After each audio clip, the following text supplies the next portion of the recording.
સુરેન્દ્રનગર જિલ્લામાં કોંગ્રેસનું સંગઠન મજબૂત કરવા પ્રદેશ નેતાઓએ પ્રયાસો શરૂ કર્યા છે। પ્રદેશ કોંગ્રેસના ઉપપ્રમુખ કુલદીપ શર્મા, મહામંત્રી પંકજસિંહ વાઘેલા સહિતના નેતાઓ સુરેન્દ્રનગરમાં પહોંચ્યા હતા। અહીં કોંગ્રેસના કાર્યકરો સાથે ખાસ બેઠક અને તાલીમ શિબિરનું આયોજન કરવામાં આવ્યું હતું।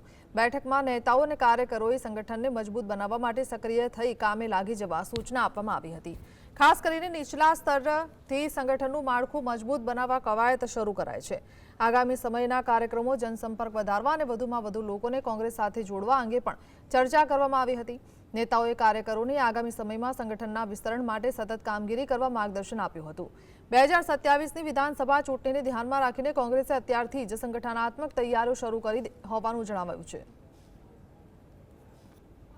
પબ્લિકને નાગરિકને જેટલી મદદ કરી શકે એ મદદ કરવાની સમજ આપવા માટે આજે મીટિંગ કયા કયા પ્રશ્ન અને કઈ ચર્ચા ખાસ કરવામાં આવી કાર્યકર્તાઓ સાથે? પબ્લિકને શું જોઈએ છે? આરોગ્ય જોઈએ છે, વ્યવસ્થિત આરોગ્યની સિસ્ટમ હોય, એમને કેળવણી સારી હોય તે જોઈએ છે, એમને જે બેસિક ફેસિલિટીઝ તે જોઈએ છે।